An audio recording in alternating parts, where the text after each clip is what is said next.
Hello friend, welcome back to Toyota Maintenance YouTube channel. Today in the shop we have a back FJ Cruiser 2007 FJ Cruiser with approximately 260,000 miles. I already introduced you to this vehicle. It was the squeakiest and noisiest FJ Cruiser I ever heard, and it was collapsed bottoms of the struts. So it has a new struts, it has a one CV axle, brand new, and basically what I can film for you with you will be the rear shocks. The passenger side is leaked out heavily, that's a bad one, and obviously it's always better replace it in the pairs. They are sold individually, but the owner chosen the affordable alternative using aftermarket, considering the shape and age and the mileage of the vehicle. So I got here some Monroes ready. This is how it comes. It's actually compressed. I don't know why, maybe for people who don't have a lift and they are doing in the parking lot. I'm not sure. So let's go and start a show and replace those rear shocks. I'm going to begin with supporting that rear axle. Only after that I will attempt removing this bolt and the nut on the top. I like to work as easy as possible, so I will use this wire brush and some penetrating catalyst. Hopefully it will go easy. The top nut, it's a 19, and I was already trying the size. And I thought I will need to hit it with the sledgehammer to release it. But look at that, it's not spinning. It's actually, the nut was fairly loose. I think you brought me luck again. And I guess I should brought you for the front, which wasn't very easy. The CV axle didn't want to come out of front diff. There were problems removing the struts with the clearance. With the sway bar, it actually was really annoying. These jobs, definitely, you can imagine, they vary from the model to model. Tacoma will have completely different setup with the sway bar and so on. This was a nightmare. But as I said, I have a feeling you guys bring me luck. Anytime you show up, anytime I invite you to do something with me, actually it's going easy. So thank you for showing up today. And let's see how easy are the rear shocks on 07 FJ Cruiser, which you guys keep requesting that I should film a lot of content on FJ Cruiser. So when you're doing it, always pay attention how this is a steel washer, for example, how it is placed, because in the box it's just it's basically in the bag. Nobody will be telling you how to put it together, so pay attention, because many times they have a curve, the rubber has a curve, and there is a reason for all those. So look at it, the top is completely free, once again, thanks to you. Let's go and remove the bottom one. I believe this one is 17. What is this? Yeah, that's a 19. So I was correct. This 117 reverse. Ooh, and the bolt is out. And that should be already possible. Look at that. There will be definitely some rust on the bottom. Normally, you will think it will slide off. Not in this case. Of course, I keep spraying these areas, but it doesn't mean that in such a short time it did anything. So let's use my little friend. Say hello to my little friend Al Pacino, correct? And let's see. Oh, did you see that? Or at least did you hear that? You saw the bottom, right? Yeah, I couldn't put it lower because you will be looking against the light. There is definitely rust. But as you can imagine, when we work together, nothing can stop us. Correct? We will remove this rear shock no matter what, and we have a trophy. So let's go look together what we got here. What an old nasty part. This was the top.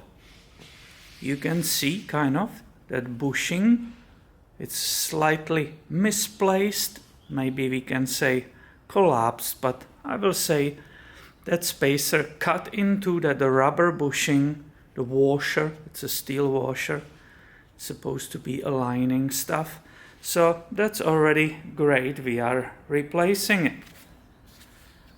You can always test them if there is an area where it was squeezed. Did you hear that?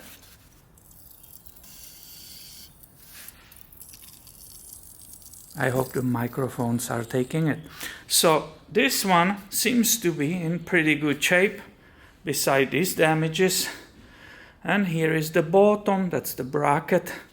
It has a steel insert, and that steel is having rust, so it was stuck on that mount, which I will show you in just a second. So this one was pretty good shape, but again, it's recommended to replace both sides at once. If it was bad, you will see the oil leaking out. Also in that certain area, there will be a spot where it will be not giving you resistance. That's how you see that the shock is actually bad. Bringing you from back, this is the mount, and I'm trying to show it to you towards to the dark background, so you have a nice detail. I will use the sandpaper, clean this, and put very thin layer of the silicone. And here is the top mount without the shock itself. As usually, you know me, everything takes me forever because I keep cleaning everything for the customer, making sure that before I install it, everything is perfect and almost like new. On this one I will really bring that sandpaper. Busy shops which make a lot of money don't have time to play with these things like that. So here is that new unit in the detail. As you can see, this is even in the way of putting the washers here, and maybe it was there so they can pack it in the smaller box for a shipping, because I believe I can compress it. Look at it.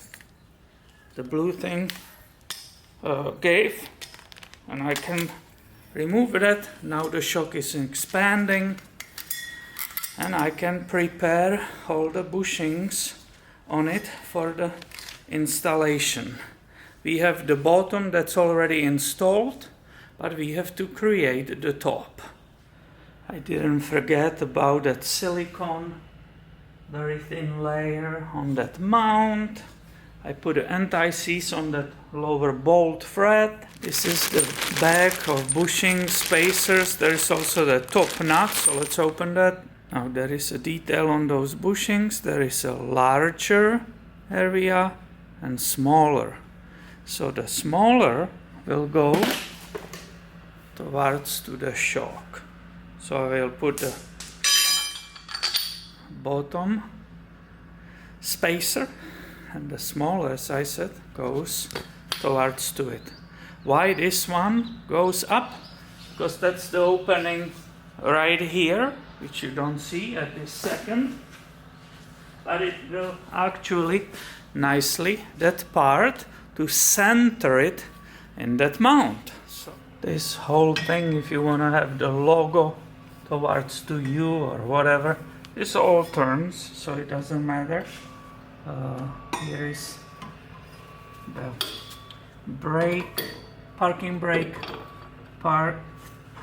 So I will start with entering it here on the bottom.